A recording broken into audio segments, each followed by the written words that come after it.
Now, to discuss the situation in Bahrain a little further, we're being joined by former CNN journalist Amber Lyon via Skype from Los Angeles. She's a three-time Emmy Award-winning journalist and filmmaker. Many thanks for joining us here on Press TV. Now, you had made a documentary on the situation in Bahrain, which was not aired internationally by CNN. Just walk us through what you saw and what the Bahraini monarchy doesn't want the world to know.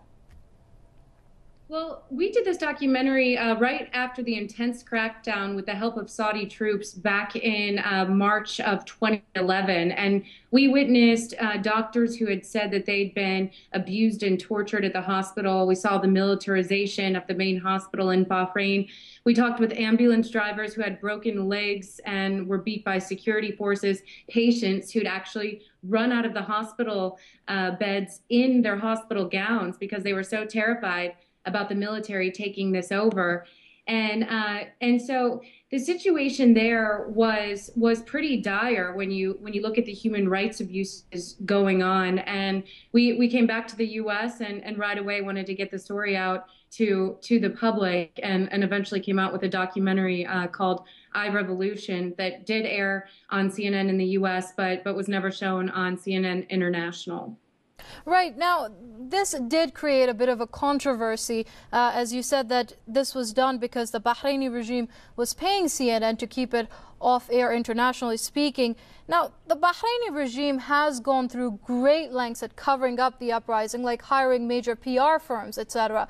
So paying a media outlet like CNN doesn't seem too much of a stone throw away now, does it?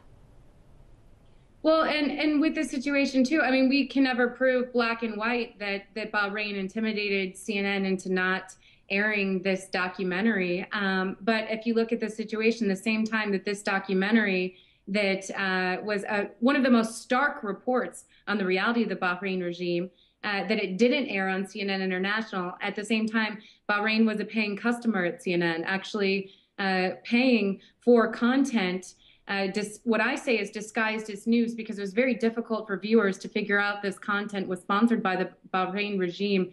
And this content involved CNN reporters going live from the racetrack in Bahrain, talking about how progressive and advanced the country was. Meanwhile, if they had looked at the other side of the situation, you had these horrific human rights abuses going on in the country.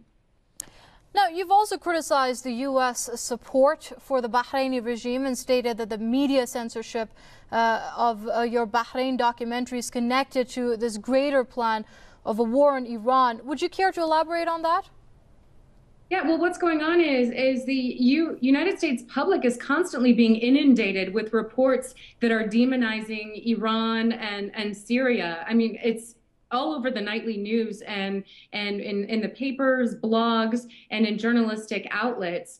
And you're really seeing that story overblown, and then you're not seeing equal coverage being given to the horrific human rights abuses happening in Bahrain and Saudi Arabia. And several journalists and experts I've spoken to feel that we are being led into a potential conflict this time, instead of Iraq, it being Iran, and the public is being fed propaganda continually demonizing Iran, and you're seeing these other stories like Bahrain being covered up, and that has some of us worried that the public's being fed this propaganda in order to get the public to approve another conflict with Iran. Well, so what needs to change, in your opinion, with stories of censorship of what's happening in Bahrain? On the other hand, there's demonization of Iran, as you've just said. What needs to change? We saw the 99%ers rise up last year and hoped that things would change. It will change the narrative within American media as well. But that really hasn't happened to a great extent.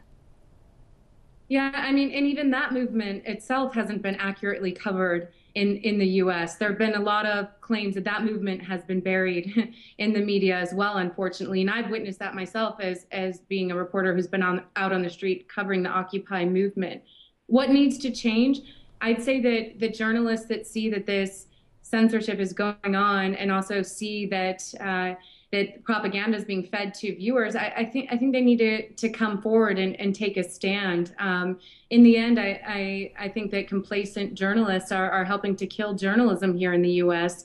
And unfortunately, more haven't come forward to talk about this censorship. Also, not only that, but about the constant propaganda that the American public is being fed right now in regards to Iran. With everything we have going on in the U.S. right now, economically speaking, the amount of coverage we're seeing and the amount of demonization of Iran is really absurd. All right, Amber Line, former CNN journalist, three-time Emmy Award-winning journalist and filmmaker there, joining us via Skype from Los Angeles. Many thanks indeed for your comments here on Press TV. It was good to have you with us.